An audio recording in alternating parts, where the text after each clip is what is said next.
नमस्कार। आज हम एक बहुत ही गहरे विषय पर बात करने वाले हैं और हमारा स्रोत है उपनिषदों का सार, ब्रह्म साक्षात्कार। नमस्कार। हाँ, ये स्रोत वाकई बहुत खास है।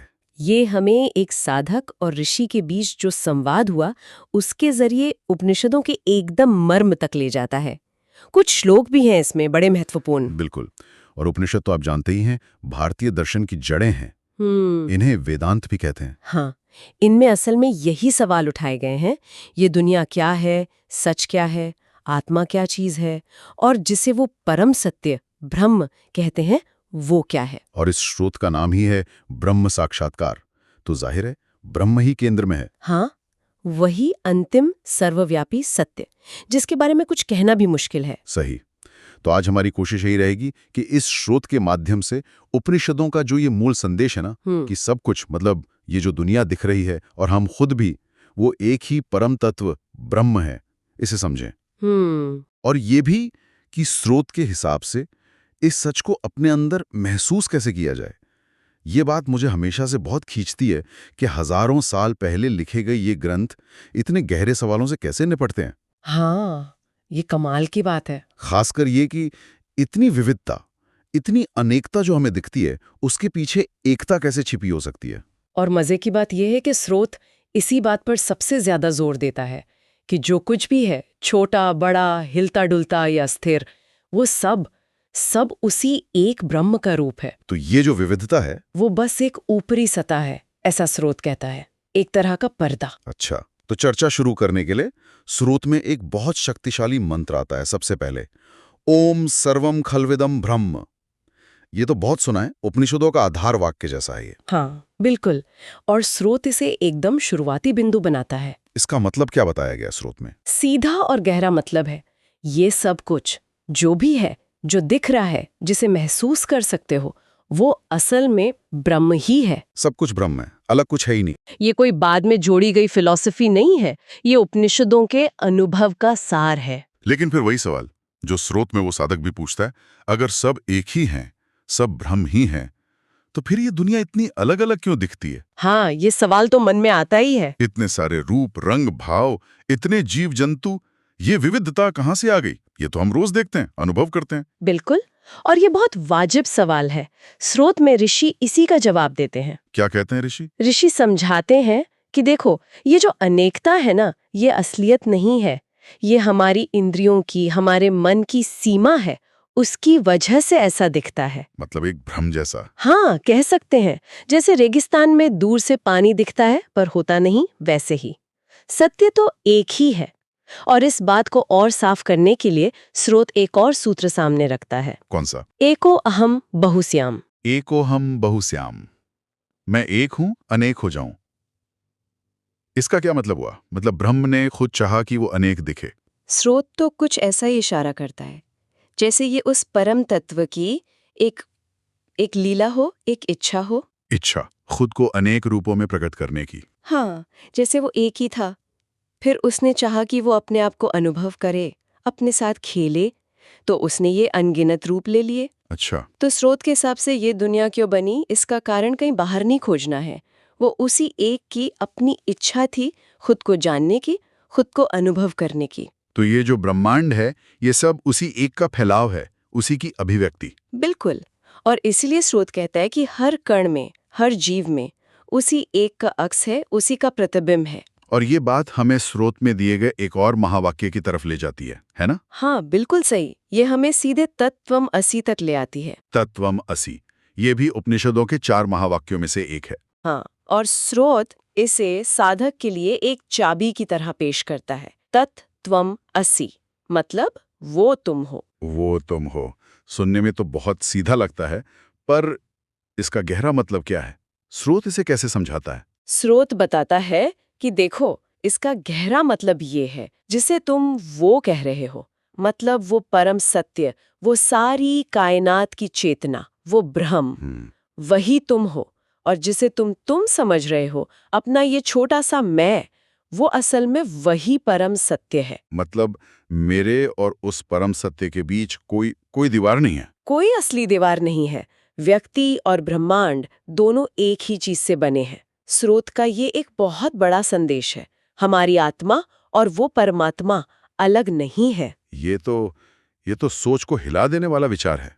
क्या स्रोत इसे आसान बनाने के लिए कोई मिसाल, कोई उदाहरण देता है? हाँ, एक बहुत सुंदर मिसाल दी है स्रोत में। क्या? ऋषि कहते हैं जैसे एक बहुत बड़ा पेड़ होता है, उसके पत्ते हजारों होते हैं, टहनियां बहुत सारी होती हैं, फल फूल भी अलग अलग दिखते हैं, लेकिन उन सब की जान कहाँ से आती है? उन सब की जड़ तो एक ही होती है ना। हाँ, जड़ तो एक ही होती है। उसी एक जड़ से पूरा पेड़ जिंदा रहता है, पलता है। तो ऋषि कहते हैं ठीक वैसे ही ज्ञान की अलग अलग शाखाएं हो सकती हैं, अलग अलग दर्शन हो सकते हैं, पूजा पाठ के तरीके अलग हो सकते हैं, पर उन सब का सार, उन सब का मूल स्रोत एक ही है, आत्मा। आत्मा। और फिर स्रोत बिल्कुल साफ साफ कहता है, अयम आत्मा ब्रह्म, यह आत्मा ही ब्रह्म है। अच्छा। यानी जो तुम्हारी होने का केंद्र है, तुम्हारी अपनी चेतना, वही परम सत्य है, उसे कहीं बाहर खोजने की जरूरत ही नहीं। ठीक है, ये बात समझ में आई कि सब एक हैं और वो एकता मेरे अंदर भी है आत्मा के रूप में। लेकिन यहीं पर स्रोत में साधक का अगला सवाल आता है, और शायद ही सबसे ज्यादा प्रैक्टिकल सवाल है। हाँ, कौन सा? वो पूछता है, गुरुदेव अगर ब्रह्म सब जगह है, हर कण में है, और मेरे अंदर भी आत्मा बनकर बैठा है, तो मैं उसे सीधे सीधे क्यों नहीं देख पाता?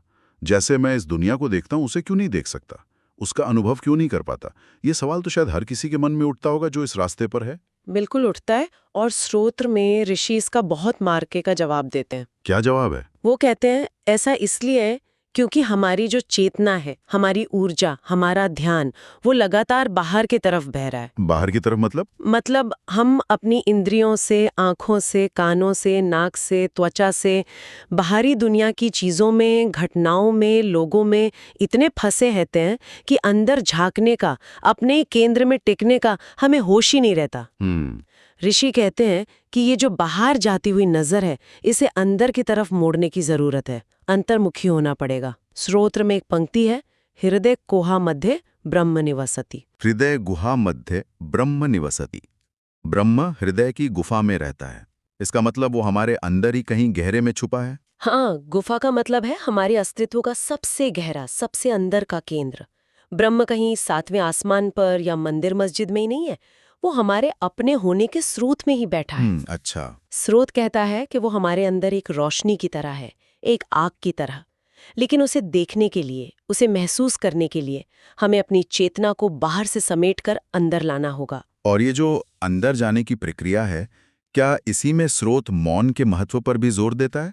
मैंने पढ़ा कि उसमें कहा गया है, मौनम ब्रह्म, मौन ही ब्रह्म है। तो इसका मतलब क्या, चुप रहने से ब्रह्म मिल जाएगा? नहीं, ये सिर्फ बाहरी चुप्पी की बात नहीं है। वो मदद कर सकती है, पर मतलब ज्यादा गहरा है। क्या मतलब है फिर? स्रोत के मुताबिक मौनम ब्रह्म का असली मतलब है कि सत्य का जो अनुभव है ना, वो शब्दों से, विचारों से, मन की पकड़ से परे है। परे है। हाँ, हमारा मन तो लगातार सोचता रहता है, विश्लेषण करता है, चीजों को नाम देता है, रूप देता है, इसी में उलझा रहता है। जब ये मन का शोर शांत होता है, जब विचारों की लहरें थम जाती हैं, उस गहरे अंदरूनी मौन में जहाँ शब्द नहीं होते, वहीं सत्य अपने आप प्रकट होता है। जैसे शब्द सिर्फ इशारा कर सकते हैं। बिल्कुल, जैसे उंगली चांद की तरफ इशारा करती है, पर उंगली चांद तो नहीं होती ना। सही बात है। वैसे ही शब्द ब्रह्म की तरफ इशारा कर सकते हैं, पर ब्रह्म का अनुभव शब्दों में नहीं बन सकता। स्रोत कहता है जहाँ शब्द और विचार खत्म होते हैं, वहाँ ब्रह्म का अनुभव शुरू होता है। और शायद यहीं पे वो माया वाली बात भी आती है, जिसका जिक्र स्रोत में है। वो पर्दा जो हमें सच नहीं देखने देता। हाँ बिल्कुल, मौन और सत्य के बीच में खड़ी है माया। अच्छा। ऋषि समझाते हैं कि माया वो रहस्यमयी शक्ति है, या कह लो एक पर्दा है, जो उस एक परम सत्य को हमसे छुपाए रखती है, और उसकी जगह ये जो तरह तरह की दुनिया है, विविधताओं से भरी, ये हमें असली लगती है। हम इसी को सच मान लेते हैं। हाँ, और इसके पीछे जो एकता है, उसे देख ही नहीं पाते। स्रोत में छांदोग्य उपनिषद का एक मशहूर श्लोक भी दिया है, मायाम तु प्रकृतिम विद्यान माइनम तु महेश्वरम। मायाम तु प्रकृतिम विद्यान माइनम तु महेश्वरम। इसका अर्थ क्या हुआ? इसका अर्थ है, ये जो प्रकृति है, ये जो बदलती हुई दुनिया हमें दिख रही है, नाम रूप वाली, इसे माया समझो। और इस माया के जो मालिक हैं, जो इसे बनाते भी हैं और इससे परे भी हैं, उन्हें महेश्वर यानी परम ईश्वर ब्रह्म जानो। अच्छा। स्रोत कहता है कि जब इंसान ये गहराई से समझने लगता है कि जिसे वो अपनी इंद्रियों से देख सुन रहा है वो अंतिम सच नहीं है, बल्कि माया का एक खेल है, एक टेम्पररी चीज है, तब वो इस भ्रम के असर से धीरे धीरे आजाद होने लगता है और सत्य की तरफ बढ़ता है। हाँ, मुक्ति के रास्ते पर आगे बढ़ता है। ये समझ माया का पर्दा हटाने में मदद करती है। इस एकता के अनुभव को और माया के पार जाने को स्रोत में एक और बहुत जानी पहचानी और सुंदर मिसाल से समझाया गया है, नदी और सागर वाली। हाँ, वो मिसाल तो उपनिषदों की आत्मा जैसी है और स्रोत उसे बहुत अच्छे से सामने रखता है। कैसे? कहा गया है जैसे गंगा, यमुना, सरस्वती, कितनी सारी नदियां हैं, अपने अलग अलग नाम हैं, रूप हैं, किनारे हैं, धाराएं हैं, पहाड़ों से निकलकर बहती हैं। हाँ, लेकिन जब वो आखिरकार सागर में जाकर मिलती हैं तो क्या होता है? वो सागर बन जाती हैं। हाँ, उनका अपना अलग नाम, रूप, पहचान सब खत्म हो जाता है। वो बस सागर हो जाती हैं, सागर में मिल जाती हैं। एकाकार। बिल्कुल। स्रोत कहता है, ठीक इसी तरह जब ज्ञानी व्यक्ति या साधक की आत्मा साधना और ज्ञान से ब्रह्म को जान लेती है, उसका साक्षात्कार कर लेती है, तो वो अपने छोटे मैं के भाव को, अपने अलग होने के एहसास को पूरी तरह छोड़ देती है और उस अनंत परम ब्रह्म में विलीन होकर उसी का रूप हो जाती है।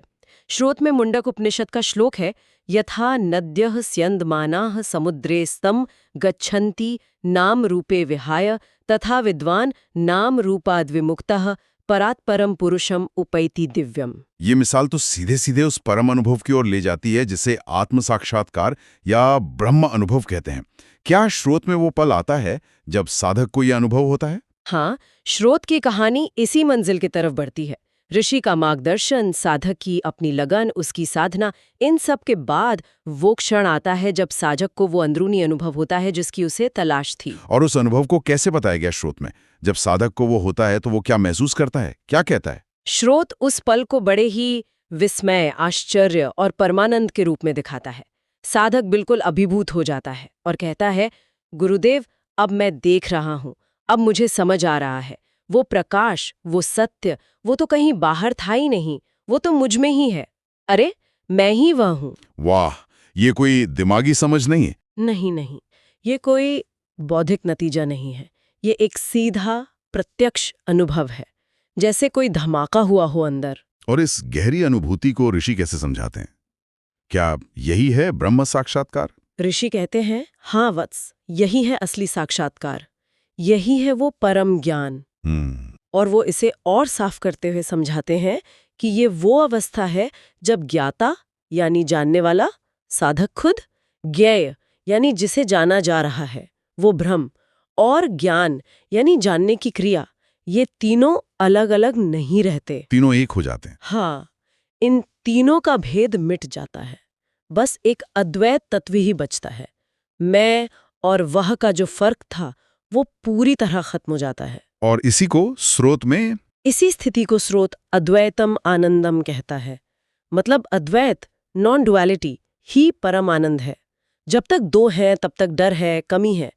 अद्वैत में ही पूर्णता है, आनंद है। और ये दिलचस्प है कि स्रोत में इस अनुभव के बाद फिर से सर्वम खलविदम ब्रह्म का जिक्र आता है। हाँ, ये बहुत महत्वपूर्ण है। ये दिखाता है कि साधक अब उसी शुरुआती सत्य पर वापस आ गया है जहां से बात शुरू हुई थी कि सब कुछ ब्रह्म है। लेकिन अब फर्क है। हाँ, अब ये सिर्फ सुना या पढ़ा हुआ वाक्य नहीं है, अब ये उसका अपना जीता जागता अंदरूनी अनुभव बन गया है।